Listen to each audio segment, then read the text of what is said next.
Bien, dos proyectos de ley que están a la espera de la última votación en el Pleno del Congreso. Están en la agenda en estos momentos, en el plano económico. Nos referimos a la condonación de deudas y a la devolución a los exaportantes a la ONP. ¿Cuál va a ser el efecto de estas iniciativas legislativas en la economía peruana? Eso lo vamos a conocer en el siguiente informe de nuestra compañera Guadalupe Gamboa. El Congreso propone la condonación y congelamiento de deudas de los clientes de bancos por un periodo de 90 días. Pero, ¿cuál será el efecto de la propuesta en la economía? El presidente del Banco Central de Reserva, Julio Velarde, advirtió que esta iniciativa legislativa afectaría a la economía peruana, pues afecta directamente a los ahorristas. Según cálculos de la ministra de Economía y Finanzas, María Antonieta Alba, el total de ahorristas perjudicados alcanzaría los 6 millones. Por eso, aseguró que el proyecto de ley es inoportuno en medio de la crisis. Por otro lado, el Congreso alista una medida para devolverle a los exaportantes a la ONP el 100% de sus fondos, siempre y cuando los afiliados sean mayores de 55 años y hayan aportado menos de 20 años. La propuesta también incluye la entrega de hasta 4.300 soles para los trabajadores que sigan aportando a la ONP. La ministra de Economía se pronunció en contra de este proyecto y precisó que no sería posible realizar una devolución de los aportes porque ese dinero no existe.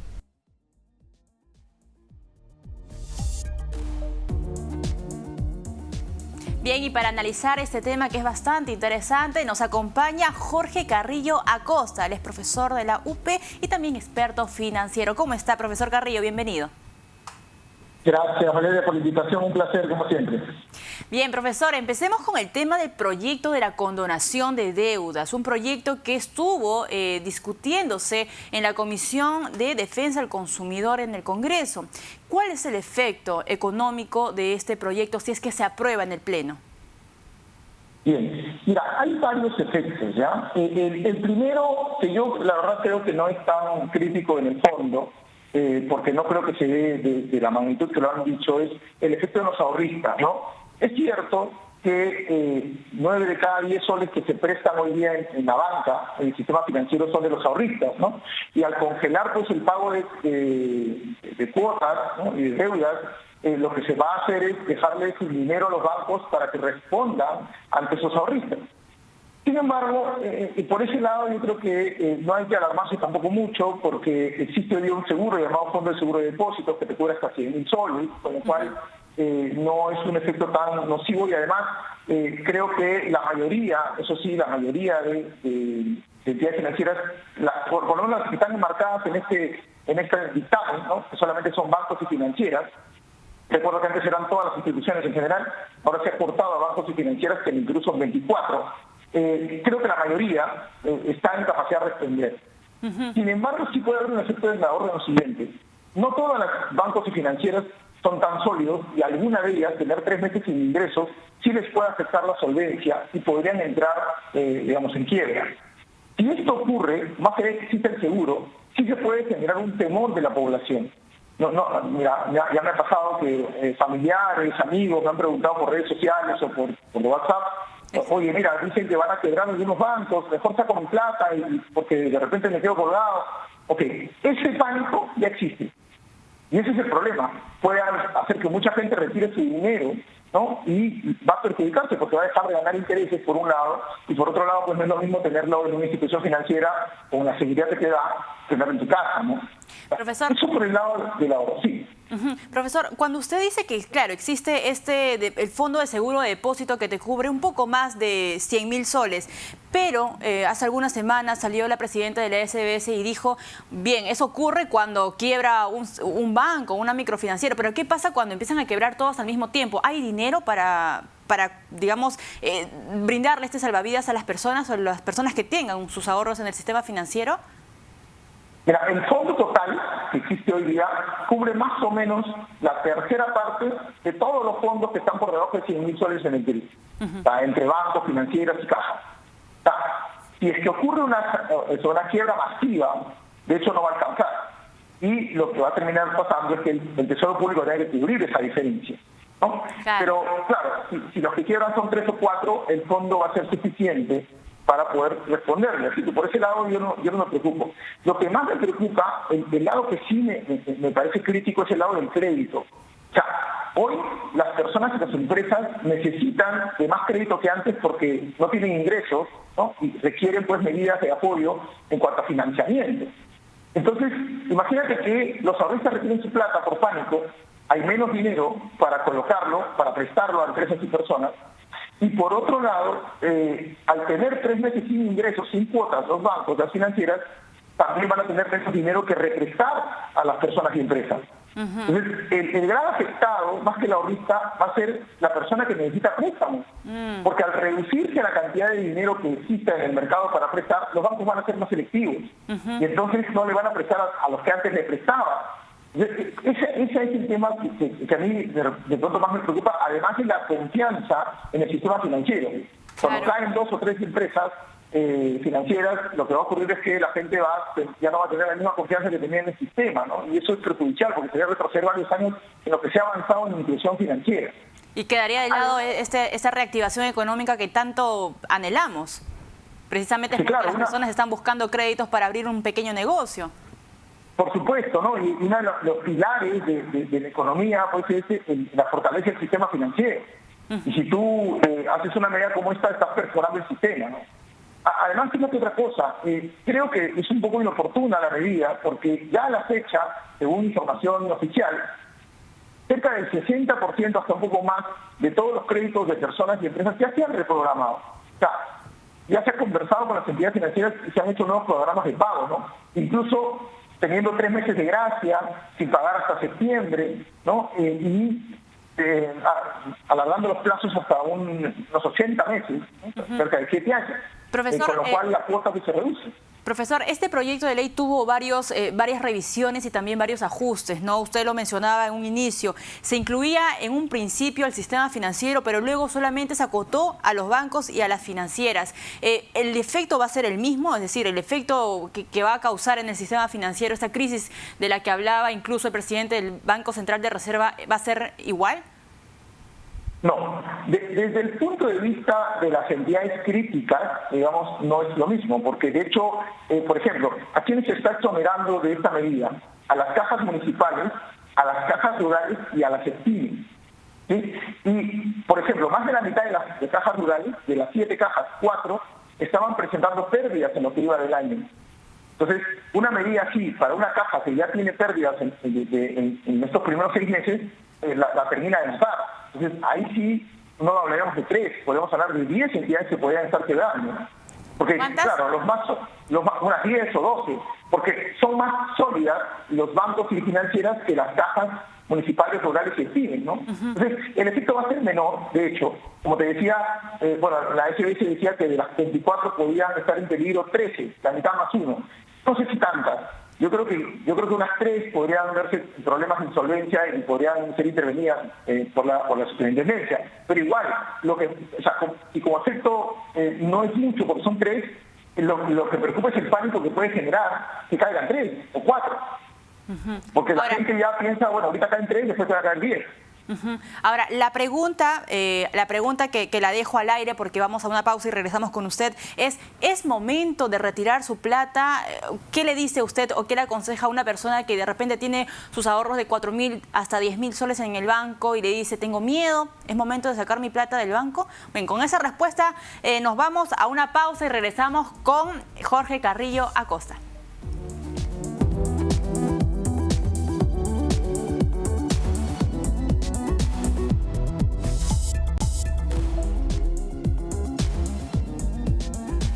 Y continuamos con más información aquí en Economía para Todos. Nos encontramos conversando con Jorge Carrillo Acosta, experto financiero, sobre el tema de este proyecto de ley que plantea la condonación, congelamiento de deudas a las personas que tengan con los bancos por un periodo de 90 días. Nos quedamos con una pregunta al aire antes de ir al corte y es ideal también que nos lo responda, profesor. ¿Es momento de sacar tu dinero una vez se apruebe este proyecto de ley?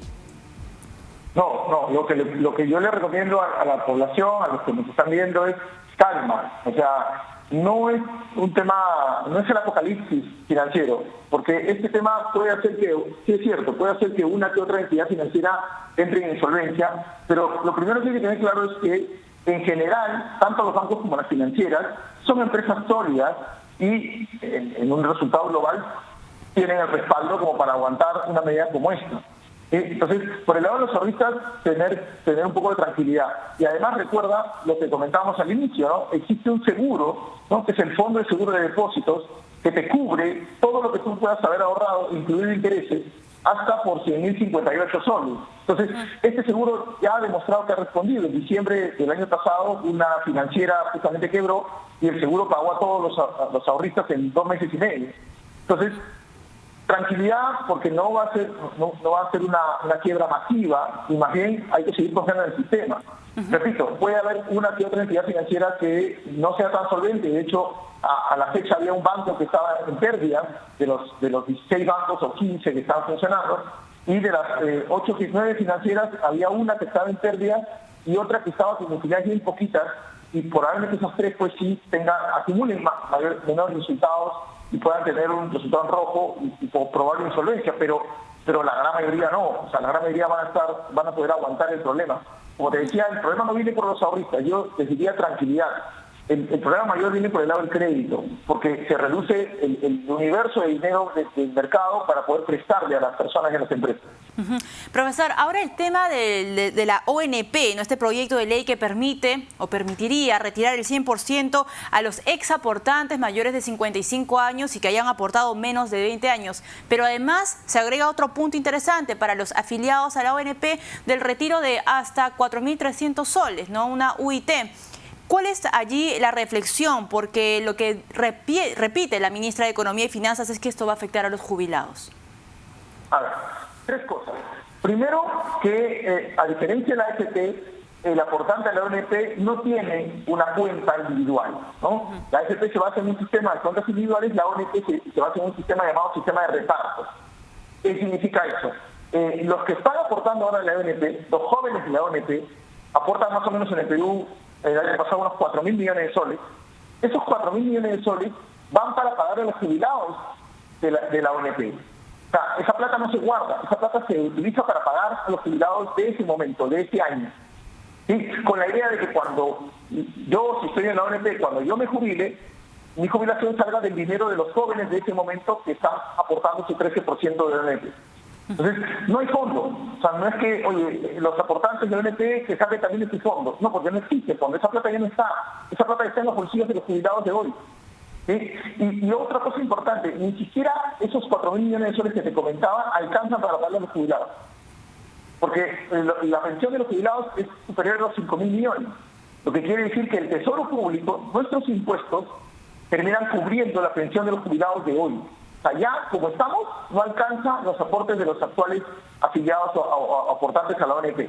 Entonces, esto, y una medida como esta, en ambos casos, tanto el retiro de los que tienen más de 55 y no están aportando 20 años, o este bono que quiere dar este retiro, entre comillas, porque no es un retiro, realmente ya no está la plata, sino un bono especial sería en la práctica de 4.300 soles, va a hacer que el hueco sea más grande. O sea, que ya el Tesoro Público tenga que cubrir mucho más o que bajen las pensiones de los jubilados. Ahora, la otra pregunta es, para terminar, si soy de la ONP y me quiero pasar a la AFP, ¿es posible? ¿Cuáles son los pasos? Sí, en realidad lo único que tiene que hacer es pedirle a su empresa el cambio de cuenta de jubilación, ¿no? de sistema previsional.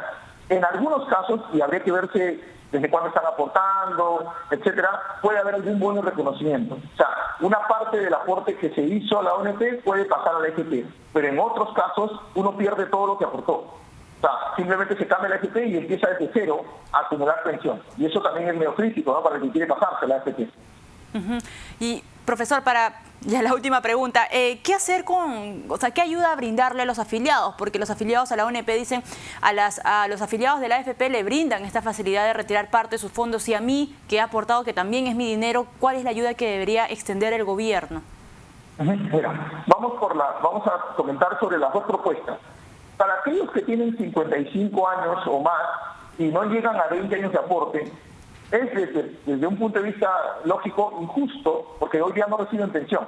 Recuerda que para recibir una pensión tienes que haber aportado durante 240 meses en la ONP, o sea, 20 años. Y si yo aporté 239 meses, no recibo nada. Ya. Entonces, eso es un sistema un poco perverso también porque me falta un mes y no voy a recibir pensión. Exacto. Entonces, yo creo que la solución no es darle todo el dinero que han acumulado en depósitos, porque además ya no existe, como te decía, sino más bien de repente hacer algún programa de pagarle una pensión no igual al que aportó 20 años, pero de pronto proporcional, ¿no? O un poco de esa pensión que viene recibiendo uno que se aportó los 20 años. O sea, hay que cambiar un poco esa metodología, pero no darle el dinero en la mano, porque primero ya no está el dinero y segundo es demasiado para el presupuesto público.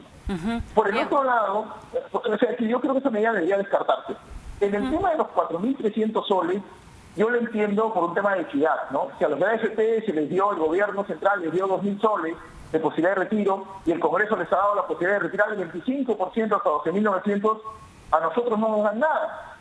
Y tiene cierta lógica. Entonces, ahí más bien lo que debería hacer de pronto el gobierno es un bono especial, más que retirar, un bono especial para los aportantes de la ONP, para la posibilidad de entregarles 2.000 soles, como se les entregó como retiro a los de la AFP, por ejemplo, ¿no? Pero no es en el fondo, porque no existe fondo de ONP. Entonces, yo creo que debería ir por ese lado. Ahí sí creo que puede haber alguna medida especial que haga el gobierno para tener un tema de justicia con el de ONP, ¿no? Exacto. Bien, estuvo con nosotros Jorge Carrillo. Le agradezco muchísimo, profesor Jorge Carrillo Acosta, experto financiero.